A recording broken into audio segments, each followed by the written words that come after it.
Good evening, all my lovely students. Uh, before in previous video, we learned about the chemical reactions of metals and non-metals, in which we learned how the metals react with acids and bases. Right now, we are going to learn the difference between metals and non-metals. Actually, I have one chart and which is very good in notes, so I want to tell you this chart. So what are the physical properties of metals? Generally, metals are hard and solid at room temperature. An exception is mercury, which is in liquid form at room temperature. And non-metals are soft compared to solids, right? And they can be solid, liquid, or gases at room temperature. So metals are hard, solid at room temperature, but non-metals are soft compared to the solids, and they can be solid, liquid, or gas at room temperature. Now, what are the exception in metals? So metals, mercury is in liquid form at room temperature, and here in non-metal, diamond is a hardest substance. Rather, the non-metals are soft, but diamond is the only non-metal which is the hardest form, which is in the hardest form. Now, then metals are lustrous, and non-metals are non-lustrous, not or they don't have luster. Then they are malleable and ductile. We learned what is malleable and what is ductile. Malleable means when you beat them, you can convert them into the sheet. Ductiles means to form a thin wire from the metals.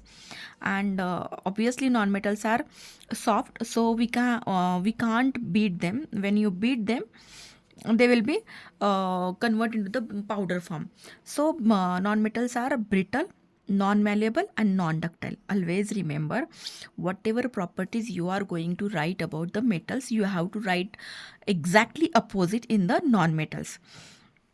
So metals are malleable, ductile, and non-metals are brittle, non-malleable, and non-ductile.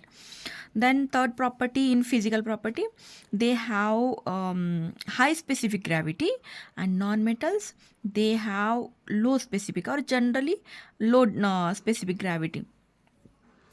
Then metals are good conductors of heat and electricity, and non-metals are bad conductors of heat and electricity. Then metals are sonorous, and non-metals are non-sonorous.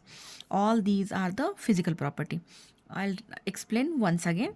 Metals are hard and solid at room temperature.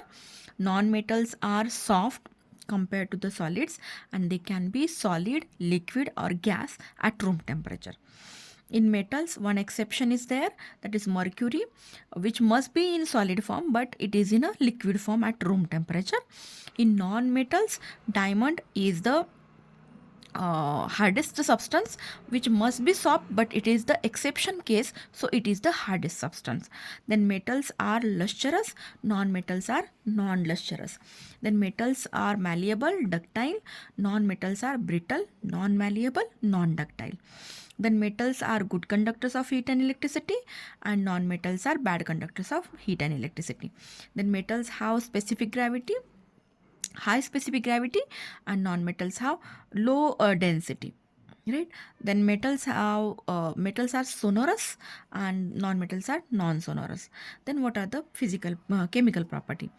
Generally, metals, when react with a base, right, basic oxides on react they generally form basic oxides on reaction with oxygen, and then they form oxides and hydroxide on reaction with water. Then reacts metals with acids to form corresponding salts and release hydrogen gas. Always remember, form basic oxide on reaction with oxygen, forms oxides and hydroxide on reaction with water. Then when metal reacts with acid to form the corresponding salts and releases oxygen.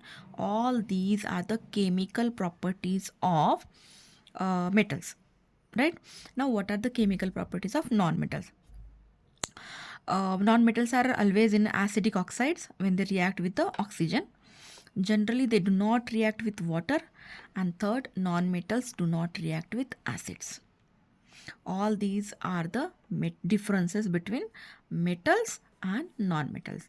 In exam, this question will be asked for the 4 marks or for the 2 marks.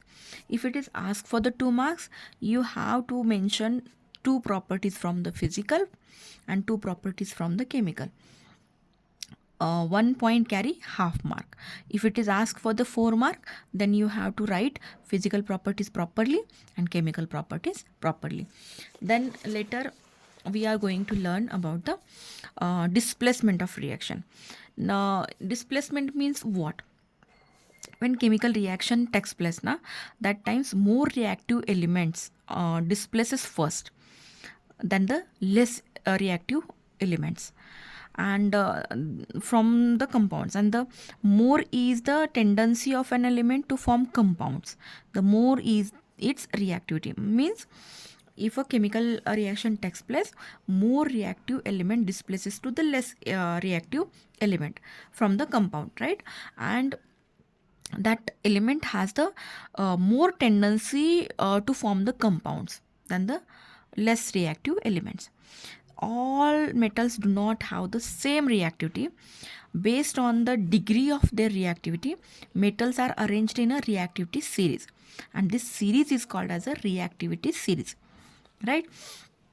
In reactivity series, this reactivity series is an arrangement of metals in decreasing order of their reactivity from highest to lowest.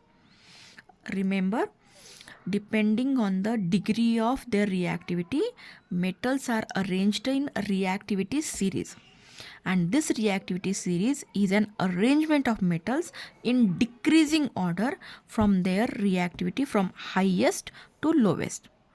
Thus, more reactive metals will displace the less reactive metals in a reaction. In the reactivity series, the most reactive metal, that is potassium, is placed at the top, and at the least active metal, that is gold, is placed at the bottom. So let us understand this through the activity, right? Here um, we took a copper solution in one test tube, and we put and tie the nail with the help of thread and immersed in the copper sulfate, right? Then put the tube in the clamp stand, and we left it for the undisturbed for the 15 minutes. And then after 15 minutes, you will see that iron and copper sulfate, right? Copper get displaced by the iron, and copper is removed from the reaction, and iron sulfate is formed in the reaction. So here, can you see the, let me show you by taking down.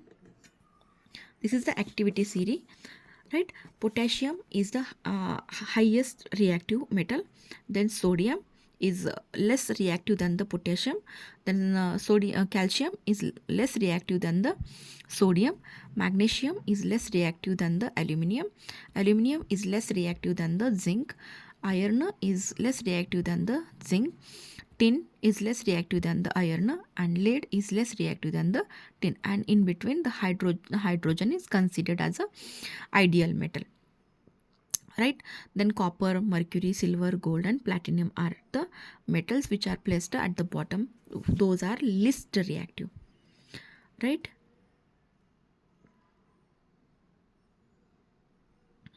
So here in this reaction, can you see the iron is here, right? And copper is the below hydrogen. That means copper is low reactive metal than the iron. So iron replaces copper and forms iron sulfate, and copper get released from the reaction. So always remember, the more reactive element displaces a less reactive element from its compound, right? And that is called the displacement reaction, right? And you have to learn this series from top to bottom, okay? Then we will see uses of the chemical, uses of the metal. Uses of the metal. Metals are used in our no, everyday life for different purposes, right? Some of the most common uses of metals are as as iron, copper, aluminum are used for the cooking utensils. We make the cooking utensils from the all these metals, or water boilers for the factories, right? Then copper is used for the electric wires. It is also used in the electric motors, dynamoes and other electrical appliances. Then aluminum is very light metal, so it is used in the aircraft bodies. And thin aluminum foils also we used for packaging the foodstuff and medicines. Then iron, steels are extensively used for the making tools such as pipes, toys, automobiles, nails, bolts, agricultural implements, bridges, and building materials. Right. Then what are the later uses? Silver, gold, and platinum. We know that we are making the jewelries from all these metals, right? Then sodium. Sodium is used as a coolant in nuclear reaction. What is the coolant? In nuclear reaction, tremendous heat is thrown out from the reaction. Tremendous heat is released from the reaction during the nuclear reaction, and to maintain the temperature of that chamber where the nuclear reactions are done, we use the sodium as a coolant because that decreases the temperature, right? Then mercury, we know that mercury is used in the thermometers. Then tin, we are coating iron containers for the packing foods, we are coating them by the tin. All these are the uses of the metal. So today we will stop here. Tomorrow we will see the uses of some non metals and metalloids. Thank you.